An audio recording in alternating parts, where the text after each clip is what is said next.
Since I've already discussed this topic on this YouTube channel, I wanted to just give a quick summary of the general knowledge of the Israel Palestine conflict, as well as how the U.S. is involved. If you'd like more information on the last 16 months, as well as going back to when the United States began to be involved in this situation, the very first video on this YouTube channel entitled The United States, Israel, and Palestine, as well as the very first Let Us Talk of December of 2024, has more in-depth descriptions of the things that I'm going to talk about. But just to give you a very brief rundown. Since 1967, the United States has supported Israel in everything it has done through justifying its actions, supporting it militarily, and sending it weapons year after year. In 1976, a United Nations resolution agreeing to a two-party settlement between Israel and Palestine based on the borders of UN Resolution 242, which was adopted November 22nd, 1967, after the Six-Day War. That resolution, not the 242, but the resolution for a two-state settlement that also made it clear that Palestinians had rights, was blocked by the United States, but has been accepted internationally since then. Since that resolution was blocked, the United States has blocked countless other United Nations resolutions trying to reprimand or at least slow down the Israeli genocide in Gaza and how they treat Palestinians. The United States has allowed Israel to act with impunity. In fact, allowed isn't even the right word. They have encouraged it by continuously sending them weapons and saying what you're doing is okay, and we support it absolutely. If you want to know why the United States supports Israel and what it's doing so much, I discussed it a lot in my very first video. A lot of it has to do with Christian Zionism and supporting this idea that once the Jews are in Israel and have completely taken over the region, the idea that we'll discuss in a moment called Greater Israel, then the alleged rapture will occur. I discussed it in the Let Us Talk video of December 2024, but during a meeting with then French President Chirac, George W. Bush discussed the archangels Gog and Magog coming down from the sky during the end times to pretty much decimate Israel, signaling that will be the rapture has begun. Since the 90s, Israel had been working on blockading and separating the Gaza Strip from the rest of the region and world and taking over all imports and exports, including human beings and where they travel. In 2006, they officially started the blockade, which is a wall from the Israeli border, and then also a blockage on the border with Egypt, in which has been condemned by the United Nations and other agencies, saying this is a violation of human rights as well as illegal under international law. It has been called a medieval siege. Several people throughout the years, going all the way back to the late 40s and early 50s, have described Gaza as a concentration camp, an open-air prison, and an area where there is no future and there is no present. Israel has total control over what comes in and out of Gaza, as seen directly after October 7th and seen in the last 2 weeks when they have blocked all aid and also turned off electricity and water. Things like, in the current day, hepatitis A and other illnesses caused from drinking contaminated water are rampant in Gaza right now, as well as malnutrition. Before the October 7th attack, the unemployment rate of men 18 to 35 was about a little over 60%, close to 70%, and there was just nothing there.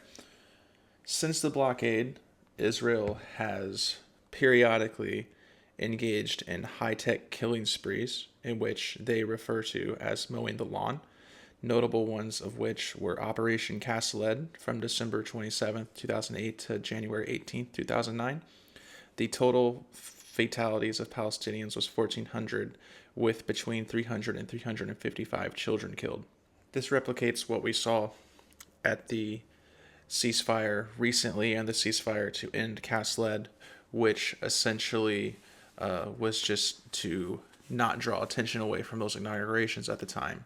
In fact, the Israelis were on record of saying in 2009 that as soon as Obama takes office, they can go back to business as usual. From November 14th to November 21st of 2012, Operation Pillar Defense killed approximately 174 Palestinians, with at least 30 of those being children. Operation Protective Edge from July 8th to August 26th of 2014 killed over 2,100 Palestinians, and at least 547 of those were killed. In 2021, from May 10th to May 21st, at least 256 Palestinians were killed, and at least 66 of those were children. Gaza is an overwhelming children population at this point. There's a little under 2 million people who live there now, and a lot of them are children. Children have been targeted by Israelis specifically. I read during the Let Us Talk of December 2024 about a New York Times article in which surgeons described children being brought to them with shots to the head and chest. And if you know anything about people being shot in the head and chest or firearms training in general, you know that that's where you aim to kill people. And that is where Israeli forces were aiming deliberately to maim and murder children. A big thing that is said a lot of times about the Israeli government is that it's indiscriminate killing. It's not indiscriminate. They are deliberately targeting hospitals. They are deliberately targeting areas where food is processed and places where water sanitation is processed. They deliberately target whole areas. They use the excuse that in my Vietnam video I discussed of Hamas or whoever they're targeting are using human shields or they're hiding under the buildings, which they have provided no evidence for and has an excuse that has historical precedent for other mass attacks on people. Israel, by all standards, is a nation that supports all of this. You can look at the polls. There have been arguments by certain people like Gaber Mate, who I think is a really well-versed and intellectual person who discusses this, of perhaps Israelis really don't know what is going on there because of all the misinformation they're given, such as the misinformation we're given here in the United States about the Native Americans, about how the government treats people of color, immigrants, etc. But nonetheless, polls show during the most recent conflict that not only did the majority of Israelis support what was happening in the Gaza Strip, they also thought that the Israeli government was not doing enough. So whether or not people discuss Netanyahu's popularity, his actions in the Gaza Strip are popular and they are supported. Now, with that recap over, we are going to discuss the United States domestic front as it pertains to this and its citizens, because there's been some big news here. And then we're going to go on from there and discuss Hamas and how they were trying to be diplomatic and nonviolent leading up to October 7th. And then after that, we're going to talk about the ceasefire and the most recent attack on Gaza by Israelis. The United States has a long history of censoring and quieting dissident voices. A lot of times people like to think that the United States has the free speech, which protects all speech, but it really doesn't, especially when it pertains to thoughts that are not allowed. You can see McCarthyism, you can see the reaction to the Vietnam protest, as well as to the protest against the Iran and Afghanistan invasions, in which people lost their jobs, people were not allowed to post anywhere. Christopher Hedges is a really big example of this if you want to look into his story. Now, the most infamous one that's going on now, that at the end of this video I'll discuss ways that you can support him and help, is the arrest and current attempt to deport Mahmoud Khalil. Mahmoud Khalil is a Palestinian activist and former Columbia University grad student, and he was detained by U.S. immigration authorities, allegedly under a provision allowing detention of individuals deemed threatening to U.S. foreign policy. There's no evidence that Mahmoud Khalil ever supported Hamas terrorist attacks or terrorists in any form. He was a spokesperson, very, very much outspoken. He was on TV a lot. He supported the encampments. He worked on Columbia's campus to try to organize. And this is not the first assault on these people who were just using their free speech right to advocate for something that they felt passionate about. Students from Columbia, Stanford, all over the country have been suspended, expelled, had their visas revoked, and said you cannot come to campus anymore because of taking place in this.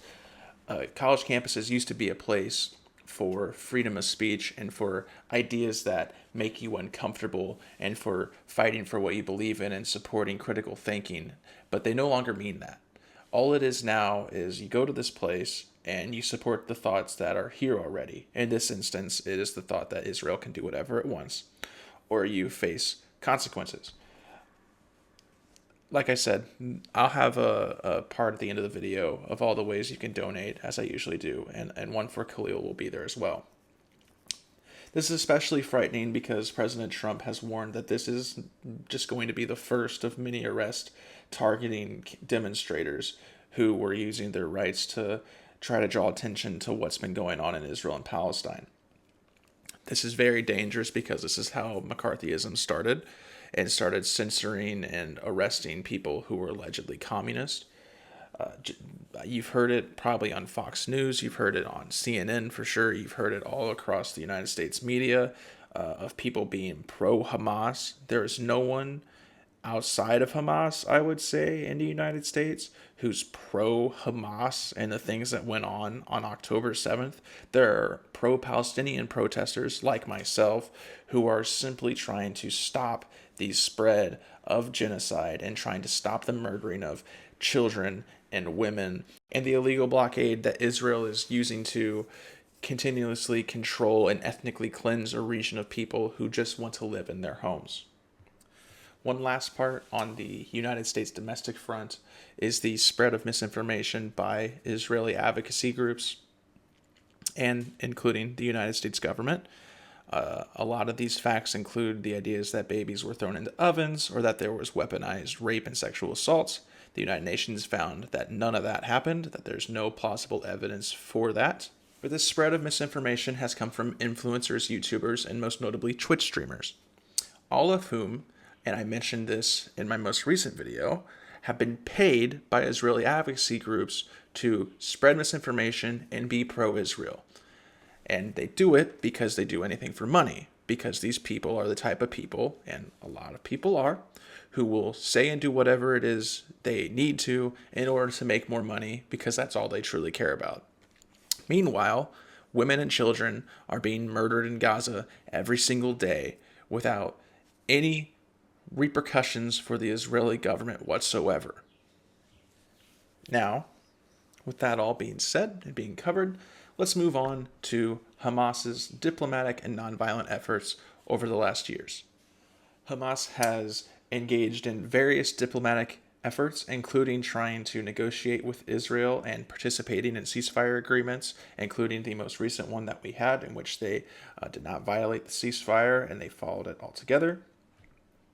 Palestinians in the Gaza Strip region, under the cover from Hamas, have a rich history of nonviolent resistance, such as we'll talk at the end of this section, the Great March of Return, the protests between 2018 and 2019. Hamas allowed and has cooperated with every single human rights organization and the United Nations who were investigating the entire conflict and saying what is going on there and what is not going on there. The most probably notable one is the Goldstone report, in which the Goldstone led coalition of investigators found that Israel was violating human rights substantially, and there also were human rights violations being done by Hamas during the most recent conflict from 2008 to 2009. Hamas allowed these and cooperated with these investigations, fully knowing that there were going to be things found in their own doings that were wrong, violations of international law, and quite frankly, deplorable. But they did so hoping that the notableness of the other side of the Israeli human violations, who regularly have targeted women and children and just try to destroy an entire region and ethnically cleanse, would allow for some sort of international intervention in the region that would stop this ongoing human rights violation. After years of allowing these organizations to investigate and reveal their own crimes as well as the crimes of Israelis against them, Palestinians in Gaza organized to do mass protests that were peaceful in nature to try to gain recognition for the horrible living situations that they had been placed in, and also open up the doors for a two-piece settlement that would allow for Palestinians to finally have human rights and not be getting murdered on quite a regular basis by Israeli military forces. The Great March of Return was a series of protests in the Gaza Strip that began on March 30th, 2018 and continued until late 2019. These demonstrations called for the right of Palestinian refugees to return to their ancestral lands and demanded an end to the Israeli blockade of Gaza. Both Amnesty International and the United Nations conducted investigations into these events, highlighting the significant concerns regarding the use of force by Israeli forces and the resulting casualties. The Amnesty International report closely monitored the Great March of Return and released several reports detailing their findings. 6 months in of this, the report documented the Israeli military's use of excessive and lethal force against unarmed Palestinian protesters, including children, journalists, and medical staff. Amnesty highlighted instances where individuals were shot despite posing no imminent threat, emphasizing the need for accountability and adherence to international law. 1 year in, and the title of this report was Devastating Injuries Highlight Urgent Need for Arms Embargo on Israel. Marking the first anniversary of the protest, Amnesty reported that at least 195 Palestinians, including 41 children, were killed by Israeli forces between March 30th, 2018 and March 22nd, 2019. The organization called for an arms embargo on Israel, citing the severe injuries sustained by thousands and the ongoing humanitarian crisis in Gaza. The United Nations also conducted investigations into the events surrounding the Great March of Return. An independent commission of inquiry on the 2018 protest, established by the UN Human Rights Council, this commission investigated all alleged violations in the context of the protest. Their finding indicated that Israeli snipers shot over 6,106 demonstrators, resulting in 183 fatalities between March 30th and December 31st, 2018. The Commission found reasonable grounds to believe that Israeli soldiers committed violations of international human rights, humanitarian law, and potentially amounting to war crimes or crimes against humanity. The UNRWA report on Gaza's Great March of Return of 1 year on reported that the Israeli security forces' response to the protests resulted in the largest number of injured persons since the 2014 hostilities in Gaza. The report emphasized the severe strain placed on Gaza's already weakened health system and called for accountability by international law. There was also reports from the United Nations that said, and this is also coming from Israeli sources as well, the Israeli government said that they lined up their best snipers during the Great March of Return, and every single bullet hit its mark. So whenever you hear that children were killed, that medics were killed, that journalists were killed, know that those were deliberate targets by the Israeli military. Another thing that I didn't just mention there that I can tell you now is several people who did not die during the March of Return were left with life-changing injuries. For instance, Israeli snipers targeted kneecaps, making sure that people had to have their legs amputated and would never be the same. So the next time someone tells you that all Hamas has ever tried to do is suicide bombings and terrorist attacks, please look in the description of this video and find everything I just mentioned below, and you can back it up with your own sources. Now, with that being said, let's talk about March 18th, 2025. In the early hours of the morning in Gaza, Israel launched extensive airstrikes, killing at least 400 Palestinians and breaking the ceasefire. Israel had already broken the ceasefire by killing at least 100 civilians and committing over 1,000 violations. For the last 2 weeks, Israel has completely blocked off all humanitarian aid. Only 4% of the aid that was agreed upon during the original first phase of this ceasefire has entered into the Gaza Strip. Babies have been freezing to death. People have been starving. There's almost certainly going to be a famine in Gaza now, and Israel has stepped up military operations in the West Bank, which is occupied. All of this was okayed by Donald Trump, the President of the United States, who warned that if Hamas did not release the remaining captives, that they would face all hell, or all hell would break out, were his actual words, I believe, which were not the agreements made in the first phase of the ceasefire. But the United States and Israel have a long history of violating ceasefires and treaties and not agreeing to them. Things seem rather hopeless right now. I can't lie about that. I read the news last night when I got home and I was just devastated.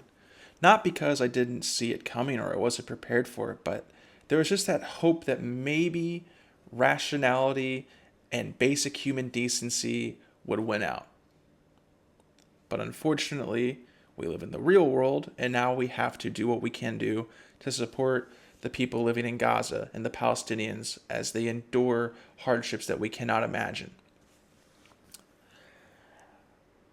The United States Campaign for Palestinian Rights has two different buttons you can push on their website. One is to donate, which I do every single month. I donate $15. Out of all of my friends and people who have donated with me, we're all about $60 now. We've gotten it up about 10 since the last time I talked to you, which is wonderful news.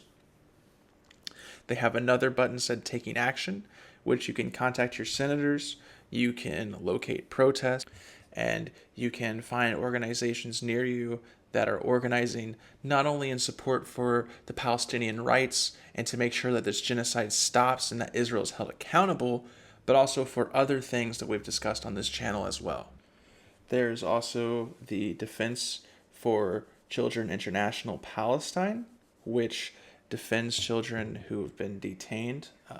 We didn't talk about it in this video, but a lot of the people who were detained by Israel, who were released during these captive trades in the last few months, were being held without any specific charges, were being held just to be held.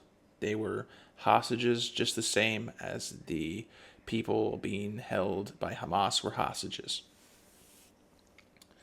There's also going to be a link in the description for the World Food for Gaza program, which donates food for Gazans who are, like I mentioned at the end of this video, that are facing famine and are not getting aid brung to them. That, once again, was part of the agreement of the ceasefire. There will also be a link for a way to send letters in support of Mom and Khalil, as well as what more you can be doing to support him and other activists who are no doubt getting ready to come under extreme scrutiny. I hope you learned something from this video. I hope you are feeling motivated to go out and organize, as I am. I will say that. I feel more motivated than ever before to go out and meet with people and discuss these topics and shout at the top of my lungs to end this cruel and unjust genocide that has been going on for far too long and needs to stop. Since